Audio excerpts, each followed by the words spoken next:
बिस्मिल्लाहिर्रहमानिर्रहीम। अस्सलाम वालेकुम। इमरान खान फाइनल खेल खेलने जा रहे हैं। इमरान खान की आरिफ अलवी से मुलाकात हुई और वो लाहौर आए।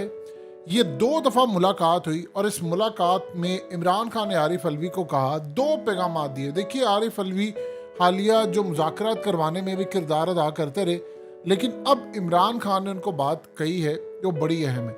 इमरान खान ने उनको 2 बातें की। उन्होंने कहा कि जी, मुझे पूरी इन्फॉर्मेशन है कि इन्होंने इलेक्शन नहीं करवाने और ये अब नया एक ड्रामा करने जा रहे हैं कि मरदमशुमारी करवाएंगे, वो अपडेटेड नहीं है, लिहाजा उसमें हमें टाइम लगेगा और उसके बाद ही इलेक्शन हो सकेंगे। तब तक ये निगरान सेटअप जारी रहेगा जिसमें मोहसिन नकवी है और मोहसिन नकवी मोहरा बनकर इशारों पर काम करेगा। अब इमेजिन कीजिए कि दुनिया न्यूज़ के मियां मोहम्मद आमिर, उनके दामाद को निगरान काबीना में शामिल कर लिया गया। वहाब रियाज को स्पोर्ट्स मिनिस्टर बना दिया गया।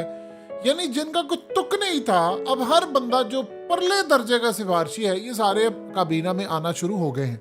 अब ये जो सूरत हाल पैदा हुई है, उसमें इमरान खान ने कहा है कि एक बात आप ज़हन में रखिएगा, आप जाकर अब अपना आईनी किरदार अदा करें। वो आईनी किरदार ये है कि आप इनसे डेट लेकर दें, क्योंकि पंजाब की भी डेट चाहिए और हमें खैबर पख्तूनख्वा भी चाहिए। और उसके बाद उन्हें कहे कि हमें हर हद पार करने पर आप मजबूर ना करें, और अगर किसी भी वजह से आपने -1 करने की कोशिश की तो अवाम उस -1 को कबूल नहीं करेगी और आपका -all कर देगी। अवाम के गुस्से को किसी भी तरह से चैलेंज करने की आप इस वक्त गलती मत कीजिएगा। इमरान खान ने आरिफ अलवी को कहा है कि अब आप बतौर सदर अपना किरदार अदा करें और इस आईनी किरदार के बाद आप पूरे का पूरा खेल क्लियर कर दें और जाकर पैगामात दे दें उनको जिनको देने की ज़रूरत है।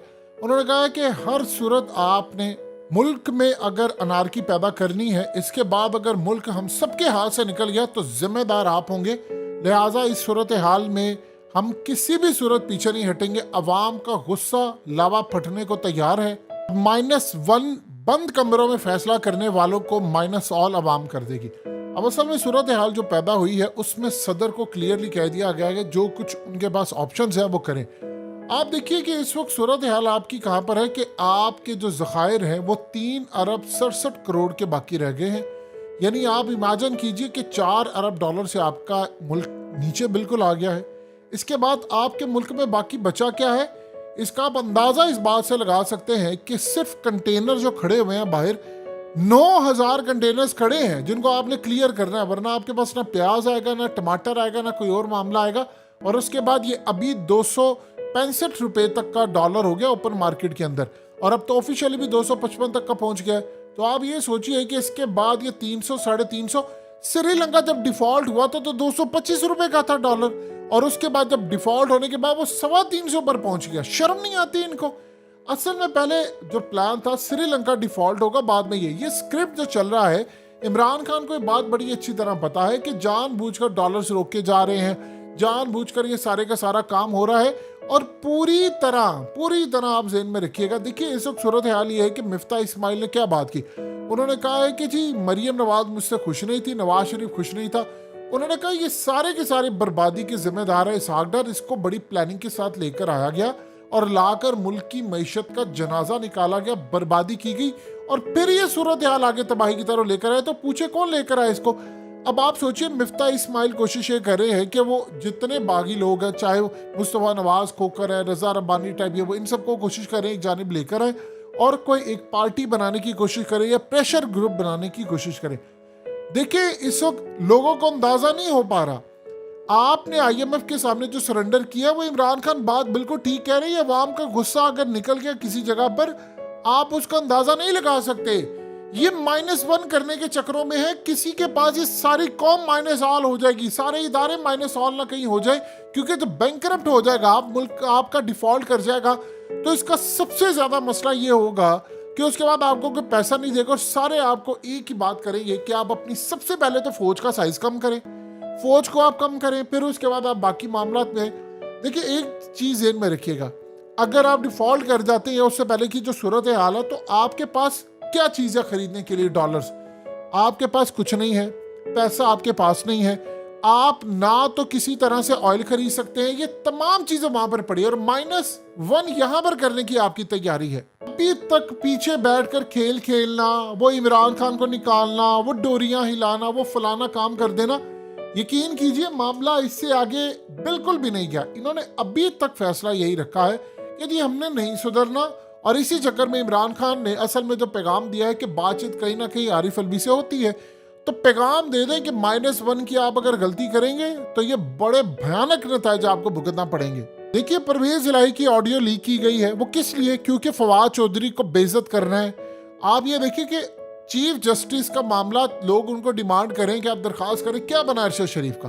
कुछ हुआ?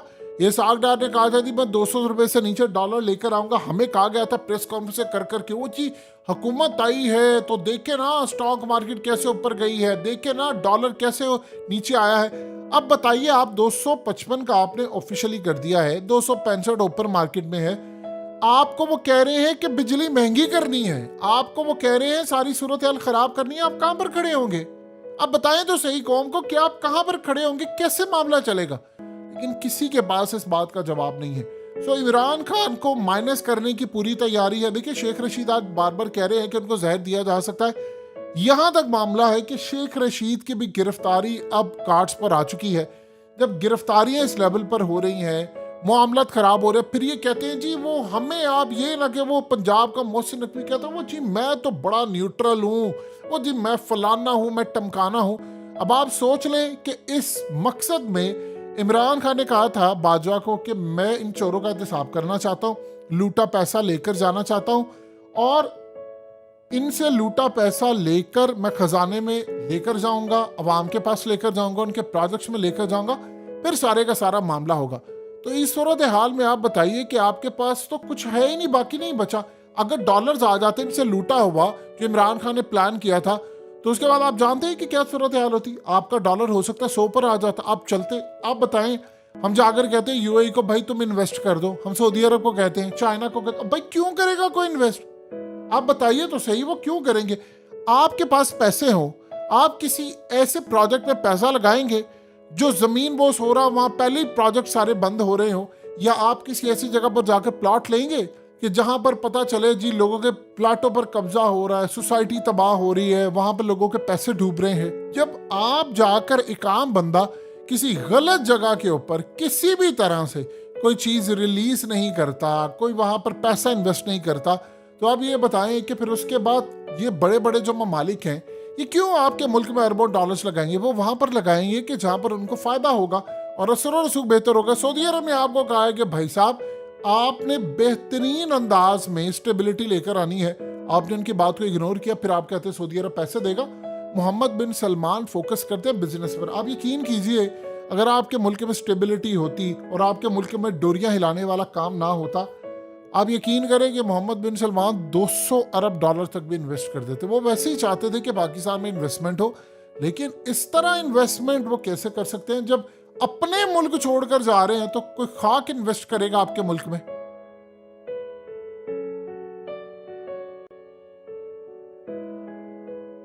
हकीकत टीवी को सब्सक्राइब करना मत भूलें, वीडियो को लाइक करें, शेयर करें और कमेंट सेक्शन में अपनी राय का इजहार जरूर करें।